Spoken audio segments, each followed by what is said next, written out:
Alright, YouTube and everybody keeping up with the V10 still. As you can see, a lot different than the last time you've seen her.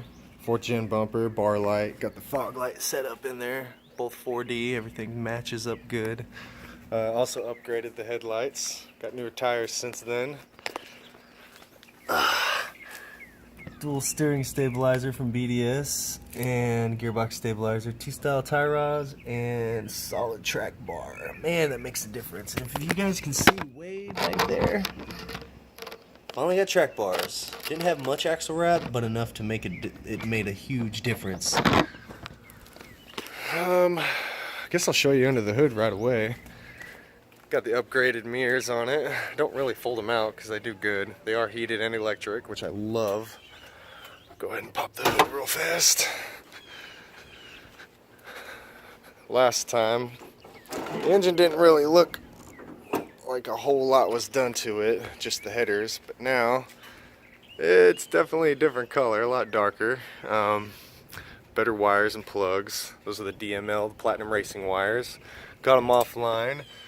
They're the 10mm double silicone, as you can see. God, they work great. It's like awesome. Different battery, just because the red Optima took shit on me. But same cold air intake that I did myself. A little custom one. Just comes off right off the stock box where it used to be. No filter in there or anything like that. I did put that spacer in there, which actually does help low end no matter what anybody says, because I took it off, put it on, took it off, put it on, and it really does make a huge difference. And yes, I do use NMF in my oil. One thing I definitely want to show you guys is the cab lights. I love those cab lights. They're LED, they're white clear ones, definitely better than the amber colored old style ones that were on it. I'm gonna go ahead and start it up just so you guys can hear it. I'll go back to the back of the tailpipe real quick. Start it up.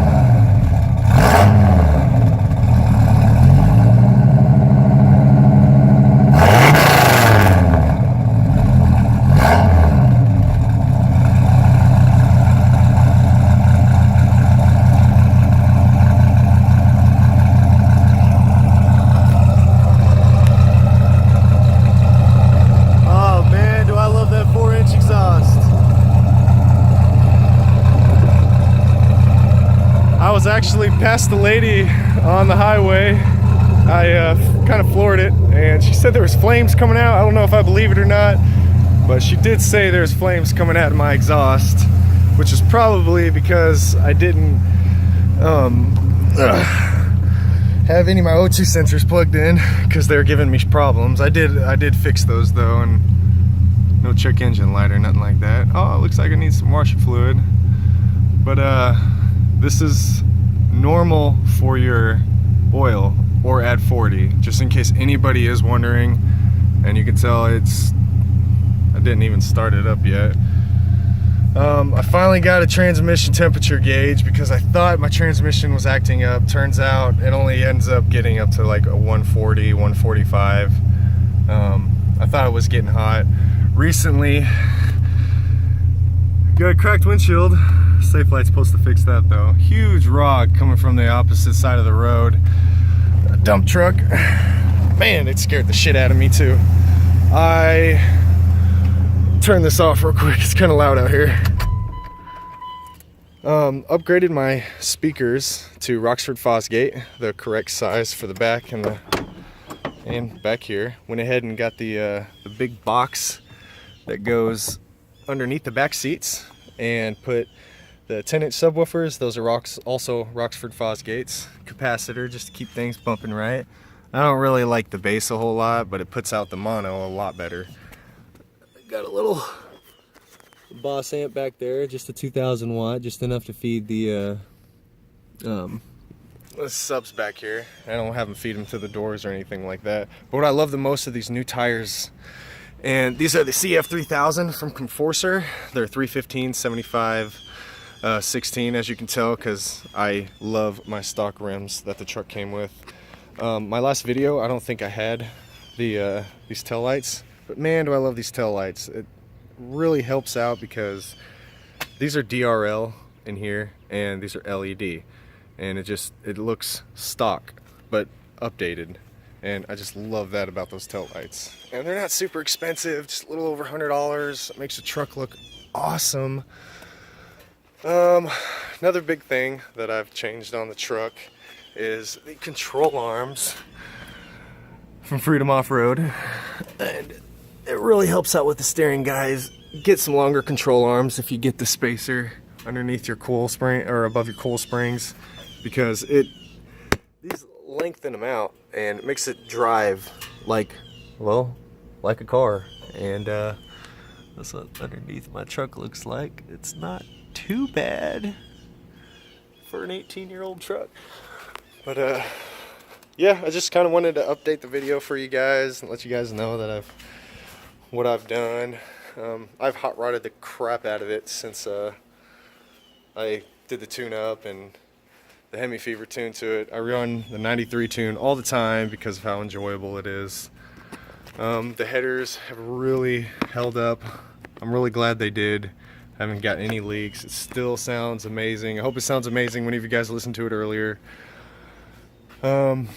This summer has been really hot, but for some reason it doesn't affect the truck at all. The transmission still runs cool.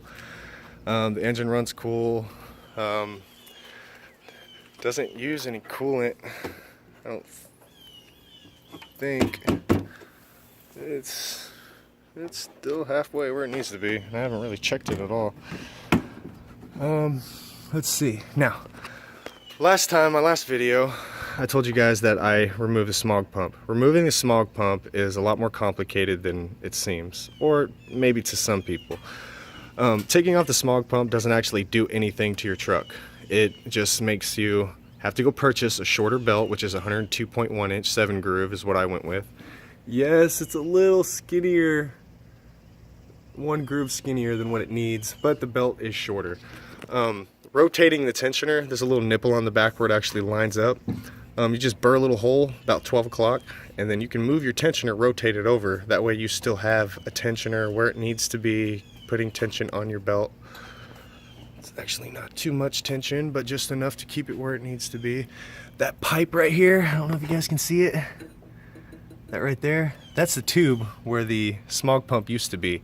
And that tube on the end had 2 little hoses that went into my catalytic converters. I don't have catalytic converters anymore. I kind of put a Y pipe in that place and then slid a fake cat over the 3-inch pipe before it went to 4-inch, just so it would pass inspection. And then I'll show you guys the aero turbine muffler right here. It's just a straight through design. It creates some kind of vacuum at high RPMs, and I believe it because it definitely makes a difference. Every little thing makes a difference whenever you do these V10s. Next time I'll be doing most likely gears again, more transmission work, just to get it to actually ready, because eventually I want to take it to a sled pull and see what this thing's actually really got. And on that video, I'm hoping nothing breaks.